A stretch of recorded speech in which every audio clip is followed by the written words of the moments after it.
उच्चतम सत्य का एहसास। बाबा जी के आखिरी संदेश के बाद 2 दिन बीत गए।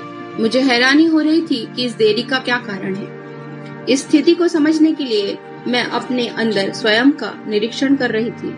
बाबा जी और उनकी कहानी को लेकर अपने मन में अपने विचारों का भी निरीक्षण कर रही थी। एक दिन मैं और मेरे पति कृष्णा किसी आध्यात्मिक विषय पर वार्तालाप कर रहे थे। उस गहन वार्तालाप में कृष्णा ने मुझसे एक साधारण प्रश्न पूछा कि स्वयं को परिभाषित करो। जिस क्षण उन्होंने यह शब्द बोले, मुझे उन पर बहुत गुस्सा आ गया। मैं अपने मन में सोच रही थी कि मुझसे ऐसा प्रश्न पूछने वाले वह कौन है, और मैं वहां से चली गई। इस घटना के 2 घंटे के बाद जब मैं रसोई घर में अपने प्रतिदिन के काम कर रही थी, तो मुझे बाबा जी का संदेश मिला कि तुम्हें अपने ध्यान कक्ष में 12 घंटे तक बंद रहना है।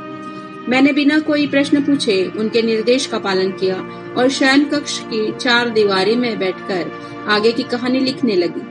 जैसे ही मैंने लिखना शुरू किया तो बाबा जी ने सुबह कृष्णा के साथ हुई मेरी कहा सुनी को लेकर मुझे ज्ञान दिया। उन्होंने कहा, शांत हो जाओ। मेरे साथ भी ऐसा ही हुआ था। मैं ही तुम्हारे पति कृष्णा के माध्यम से तुमसे बात कर रहा था। बाबा जी ने इस रहस्य को उजागर किया। एक पल के लिए पूर्ण शांति हो गई। फिर हम दोनों भी उस स्थिति को लेकर जोर जोर से हंसने लगे। मैं स्वयं पर और अपने भोलेपन पर हंस रही थी। मेरा हृदय हल्का हो गया और मैं बाबा जी के साथ वार्तालाप करने लगी। पल्लवी, बाबा जी, क्या हम आपकी कहानी को आगे बढ़ाएं? बाबा जी, योगियों के समूह से मिलने के बाद मुझे अपने जीवन का उद्देश्य स्पष्ट हो गया। मैं मानव जीवन के प्रतिदिन के अस्तित्व के आगे कुछ और जानना चाहता था। मैंने वेद, गीता, उपनिषद, बाइबल आदि पढ़े। एक दिन मुझे एक शास्त्रों की ज्ञान चर्चा पर एक संगोष्ठी में भाग लेने का अवसर प्राप्त हुआ, जिसमें विद्वानों का एक समूह भी था। उसमें एक योगी हरिदास जी को जब पता चला कि मैंने गहन अध्ययन किया है, तो उन्होंने मुझसे एक प्रश्न पूछा, यदि तुम सब कुछ समझ गए हो और उसमें तुमने प्रभुत्व पाया है, तो तुम स्वयं को परिभाषित करो। मैं गहन मौन में चला गया। मेरा मौन ही मेरा उत्तर था, जिसे सुना नहीं जा सकता था। यदि कोई व्यक्ति चुप रहे और उत्तर देने की समय सीमा को पार कर ले, तो उसे हारा हुआ घोषित किया जा सकता है। जैसा कि इस परिस्थिति में हरिदास द्वारा पूछा गया यह प्रश्न अवर्णनीय था, इसीलिए मैं अपने हार पर खुश था। इस घटना ने मुझे मेरे अहंकार का सामना करने में मदद की और मेरा अहंकार चूर चूर हो गया। यह सब कुछ ही कुछ पल में घट गया और मैं मौन अवस्था में ही विचार विमर्श सभा से उठकर हिमालय की ओर चला गया। आगे बढ़ने से पहले एक बार मैंने पीछे मुड़कर स्वामी हरिदास जी को देखा, जो मुझे देखकर मुस्कुरा रहे थे। मैंने जब हरिदास जी के पीछे भगवान शिव को खड़े देखा, तो इस दृश्य ने मेरे मन को स्तब्ध कर दिया। मुझे तुरंत यह समझ आ गया कि वह प्रश्न हरिदास जी ने नहीं पूछा था, बल्कि परम चैतन्य शिव ने मुझसे पूछा था।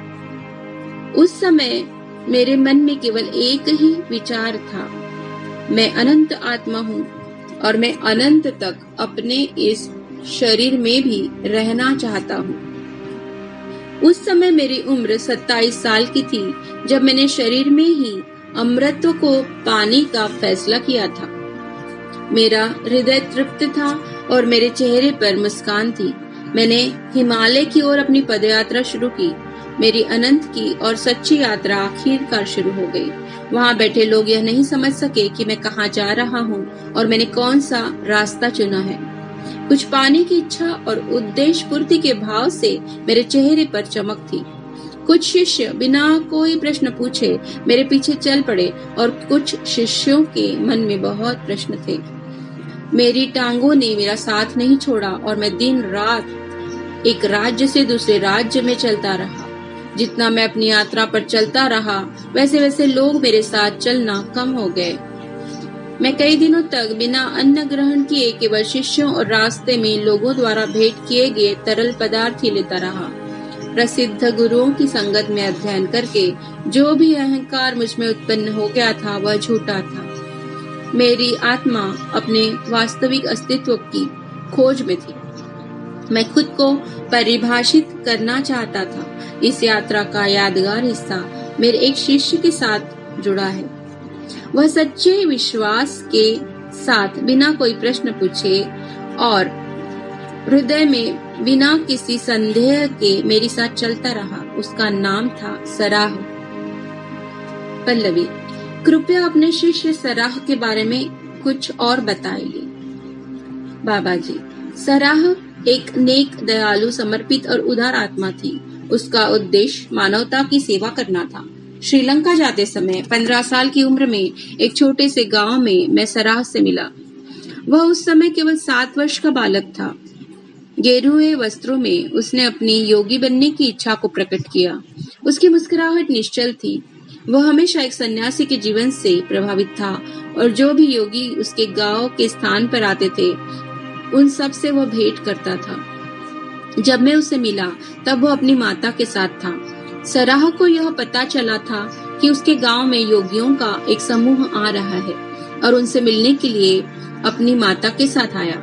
वह हमसे मिलने नदी के किनारे खुले मैदान में बने हमारे शिविर में आया। मैं अपने गुरु दिविज स्वामी के उपदेश के साथ एक सूत्र सीख रहा था। सराह शिविर में सभी योगियों से मिला और आखिर में मुझसे मिलने आया।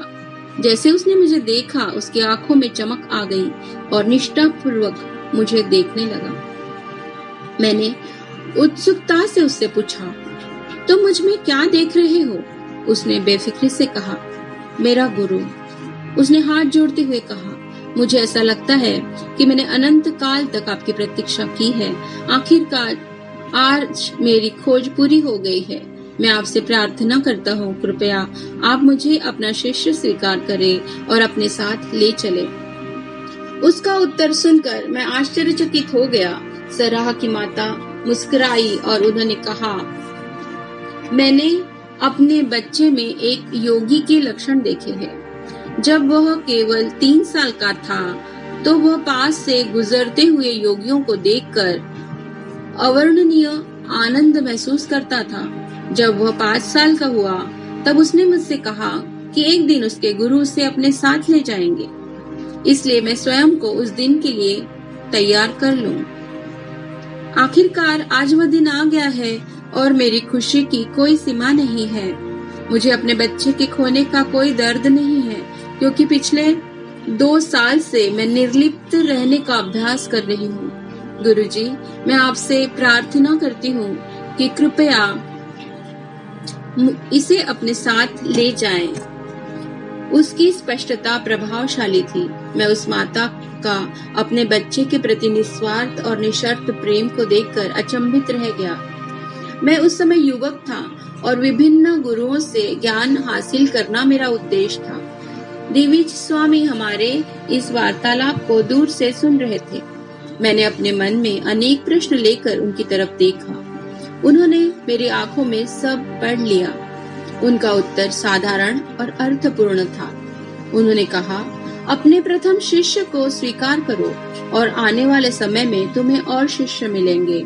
तुम्हें इसे अपने साथ ले जाने में झिझकना नहीं चाहिए। जैसे ही सराह ने मेरे पैर छुए, मैंने मुस्कुराकर उसे गले लगा लिया। वहां से मेरी सराह के साथ यात्रा शुरू हुई।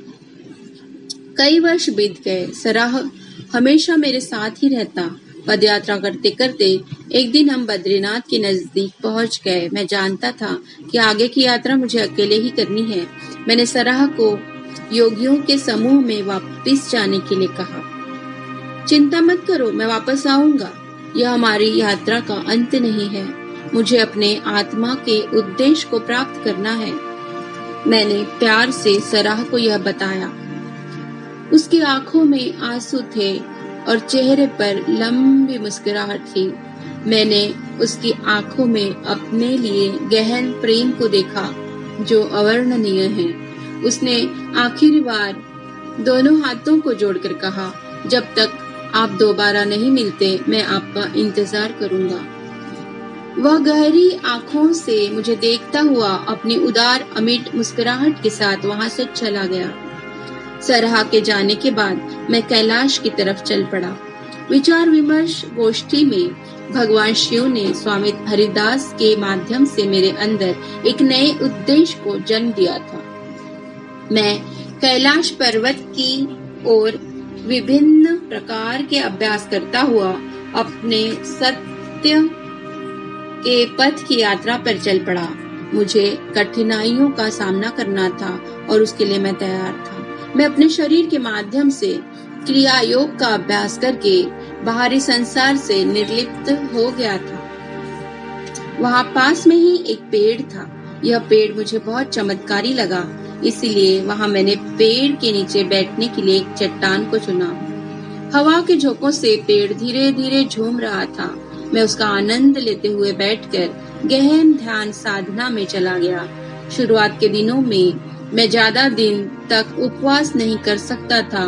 मेरा मन शरीर की जरूरत पर ज्यादा ध्यान देता था और भूख की वजह से मुझे कष्ट होता था। धीरे धीरे यह प्रक्रिया विपरीत हो गई। मैं अपनी आत्मा के साथ जुड़ गया और मन पर मेरा नियंत्रण हो गया। शरीर से निर्लिप्त होने पर मैं ऊर्जा को ग्रहण करने लगा, जिससे मुझे जीवित रहने के लिए भोजन की आवश्यकता नहीं होती थी। एक जगह से दूसरी जगह कितना भी पैदल चलने पर मुझे भूख नहीं लगती थी। मैंने यह महसूस किया कि केवल मेरी आत्मा और मन ही नहीं, मेरा शरीर भी जानना चाहता था और यह तीनों एक दूसरे के साथ पूर्ण तालमेल में थे। पल्लवी, बाबा जी, क्या आपके कोई पूर्व जन्म भी है? बाबा जी, हाँ। पल्लवी, क्या आपने इस जन्म के बाद जिसकी हम बात कर रहे कोई और जन्म नहीं लिया है? क्या वास्तव में आप उसी शरीर में हैं? बाबा जी, हाँ।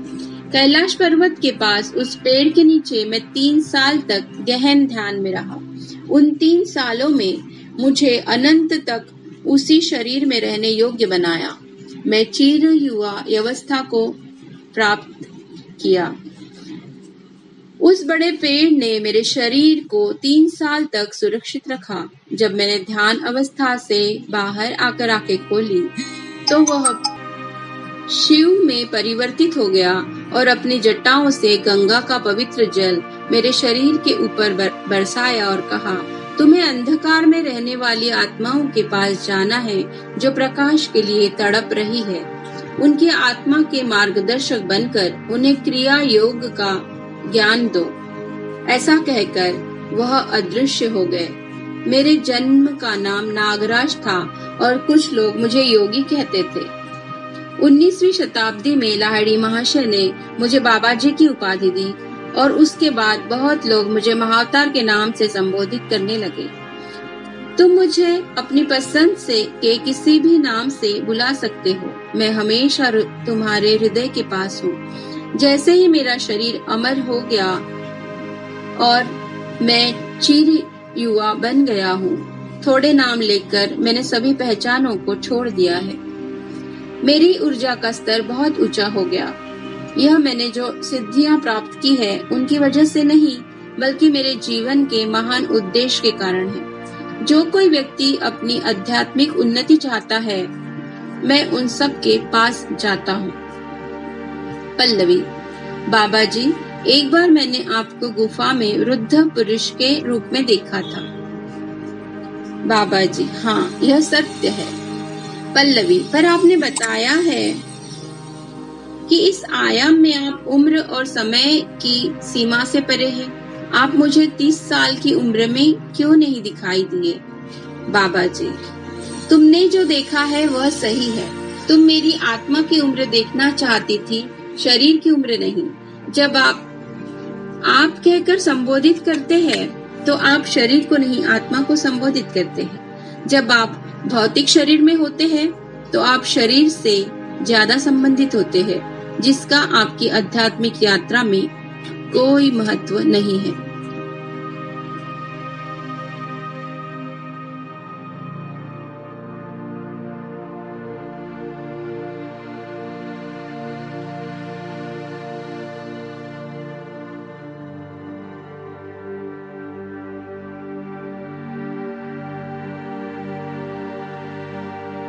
एक बार फिर बहुत सारे वीडियोस हम महाअवतार बाबाजी ऊपर लेके आ रहे ताकि उनका सटीक वर्णन ये वीडियोस में आपको मिल जाएगा।